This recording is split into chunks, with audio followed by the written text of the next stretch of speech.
você que está cansado, para você que depois de um final de semana, começando aí a semana firme e forte, se encontra ainda cansado, que talvez o tempo foi curto para você se refazer, não é? Ou talvez porque até depois do descanso do final de semana, tanta coisa que você já viu que te espera hoje, amanhã, depois, foi deixando você assim desgastado, por causa justamente do peso dos fardos.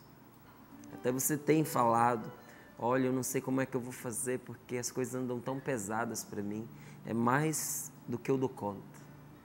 É muita coisa, são muitas atividades, a responsabilidade é grande. Ou às vezes até o que está cansando a gente é não ter uma ocupação constante, cotidiana, porque ficar à toa também cansa, viu? E cansa para valer. A gente pensa que quem está à toa descansa, e não é verdade. A gente descansa fazendo coisas diferentes. Ficar sem fazer nada também cansa, também desgasta, angustia, entristece.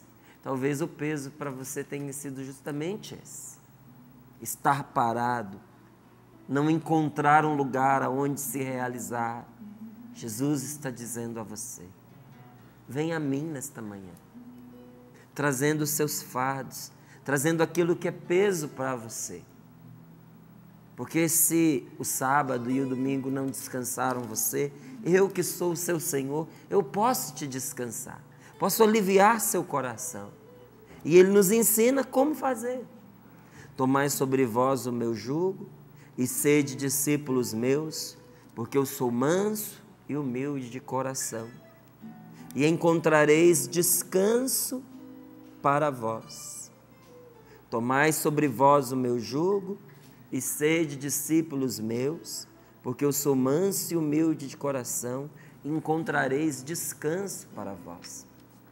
Mas quanta gente também cansada por causa de relacionamentos conturbados, relacionamentos difíceis que foram tirando a paz do coração, e a gente olha à nossa volta e pensa, se essa pessoa não mudar, o que eu vou fazer? Como é que eu vou conviver com esta pessoa? Eu já não sei como tratá-la. E às vezes a gente também olha para nós mesmos e dizemos, eu preciso mudar. Isso em mim precisa ser diferente. Porque do jeito que está, não está fazendo bem para mim, não está fazendo bem para os outros. E a gente fica buscando ali uma ocasião de mudança, porque a gente percebe que tem que haver uma transformação. Enquanto essa transformação não acontece, a gente se desgasta e não encontra descanso. O nosso descanso está em ser humilde e manso como Jesus. Para descansar tem que ter humildade. Para descansar tem que ter mansidão. O descanso, diz nosso Senhor nestas palavras, o descanso da alma, o descanso do coração, a paz, a serenidade interior está reservada para aqueles que são mansos e humildes. Ou que não sendo mansos e humildes, tomam sobre si o jugo de nosso Senhor e passam a ser seus discípulos. Como assim? Pelo menos se colocam no encalço tentando ser mansos e humildes.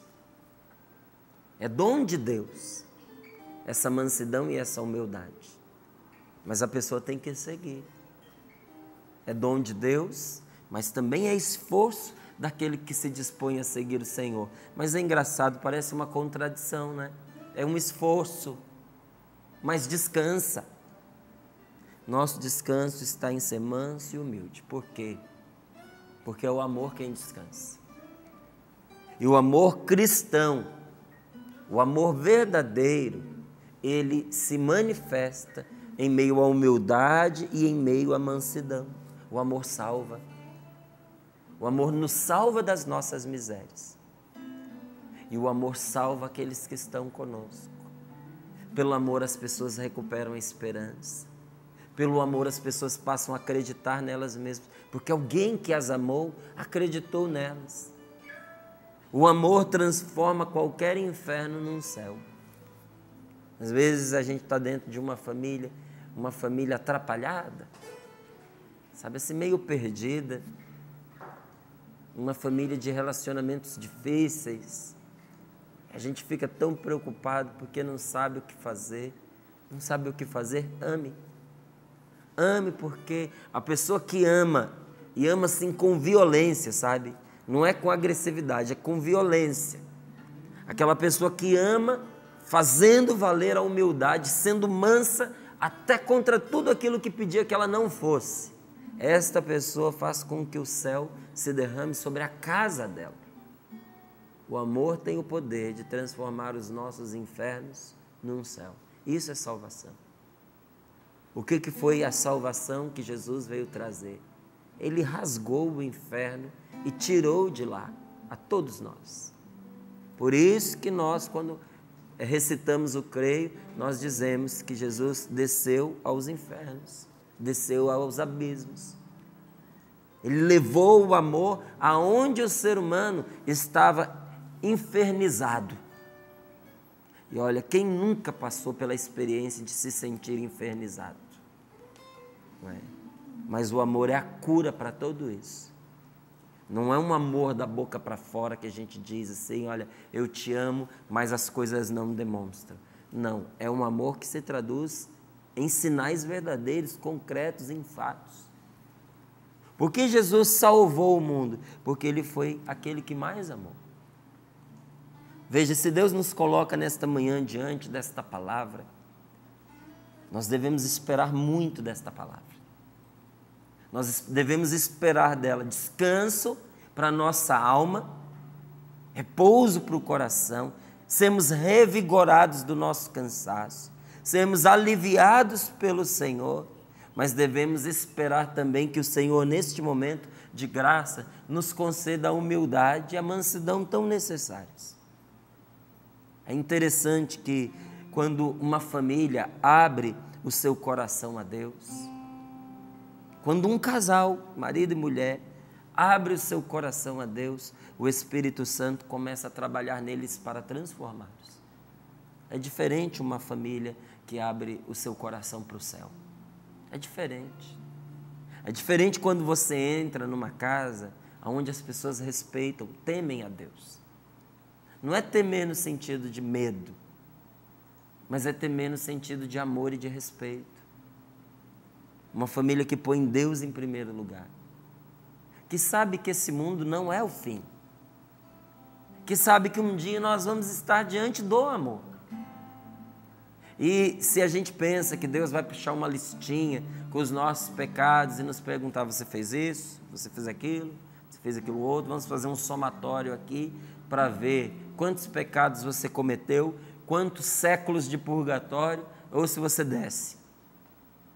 Deus não vai fazer isso com a gente. O dia que nós estivermos diante dele, ele só tem uma pergunta para nos fazer. Márcio, o quanto você amou? O que na sua vida foi amor verdadeiro? Deus vai nos perguntar a respeito do amor. Uma família que abre a sua casa para Deus, o seu coração para Deus, uma pessoa que se abre para Deus, ela está permitindo que o Espírito Santo trabalhe no coração dela para transformá-la, para fazê-la uma pessoa mansa, para fazê-la uma pessoa humilde, porque a humildade permite a pessoa crescer.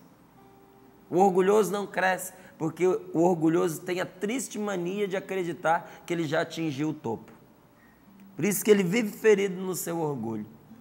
O orgulho do orgulhoso se fere quando alguém mostra para ele que ele não é o tal, porque ele pensa que é.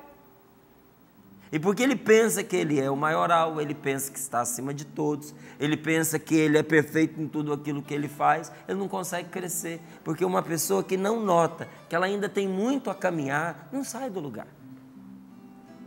Quando é que a gente se coloca a trabalhar?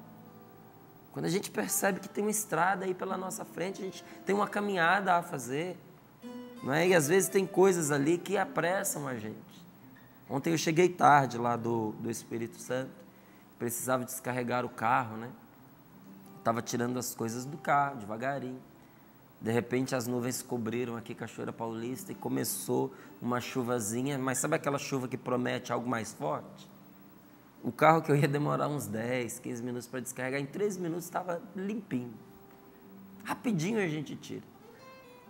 Porque vem algo dizer para a gente que está na hora, que você precisa andar rápido, você tem uma motivação.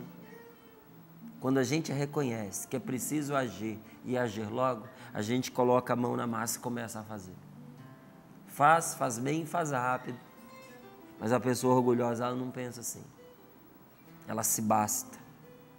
Por isso que nosso Senhor Jesus Cristo nos diz, se você quer encontrar algo que faça você descansar, se você quer encontrar felicidade, se você quer se realizar, você precisa avançar na sua vida.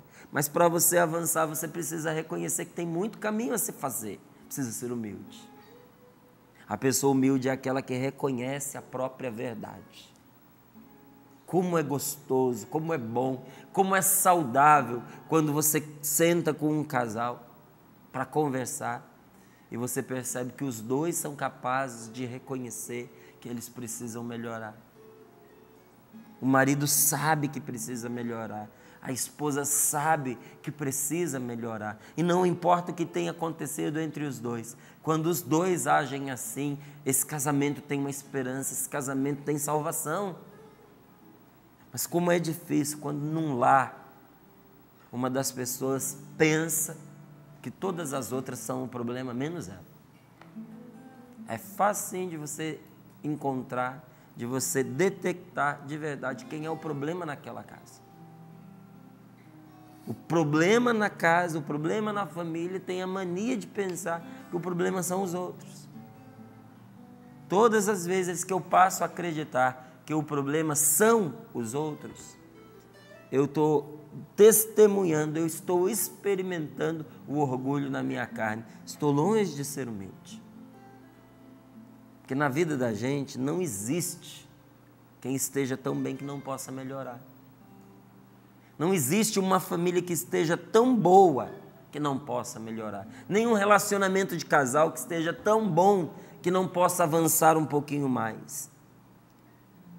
E também a gente sabe que a nossa vida, por mais que tenha sofrido aí os seus baques, as suas dificuldades, não existe nenhuma vida humana e nenhum relacionamento que esteja tão mal que não exista algo de bom nele. Mesmo entre inimigos, existem coisas boas a se aproveitar. É que até hoje, em nome assim de uma certa liberdade nos relacionamentos, de uma coloquialidade, as pessoas foram perdendo muito o respeito. Hoje, você vê cada coisa muito triste, não é? Pessoas mais jovens que não respeitam as pessoas mais velhas. O homem que não respeita a condição da própria mulher, ou de qualquer mulher que seja, né? Que quer obrigá-la a coisas que não faz parte da realidade, da natureza dela, e vice-versa. Crianças que são forçadas a um trabalho praticamente escravo. Desrespeito que a gente vai encontrando no trânsito, sabe? Falta respeito para as pessoas. E às vezes alguém marca um outro como um inimigo e é tão deselegante, é tão descortês, é tão grosseiro. Você olhava no passado, até entre inimigos existia honra, existia respeito, existiam regras a se respeitar, a se obedecer. Então você olhava, né, aquela pessoa respeitava o seu adversário, porque todas as vezes que ela o desrespeitava, ela dava provas de falta de educação, de falta de caráter. Então a falta de respeito, a falta de educação, apesar de ofender o outro, não testemunha contra o outro, testemunha contra um mal educado. Né? Até mesmo nos relacionamentos mais difíceis, existem coisas boas que dá para a gente salvar. Quanto mais num casamento, onde um e outro se escolheram para constituir uma família. Até você pode dizer assim, mas tem certas uniões que não eram para ter acontecido. Eu concordo com você. Não, tem certos casamentos que, olha, eu vou te dizer, são terríveis, são de verdade um inferno. Eu concordo com você. Mas mesmo nestes relacionamentos, ainda existe algo de bom para se salvar. Porque eles começaram por uma motivação boa. E tanto começaram por uma motivação boa, que no mínimo, um e outro se aceitaram para viver juntos. Para se aceitar uma pessoa ao seu lado, na convivência com você, algo de bom. Pelo menos se mostrava, se manifestava, prometia acontecer.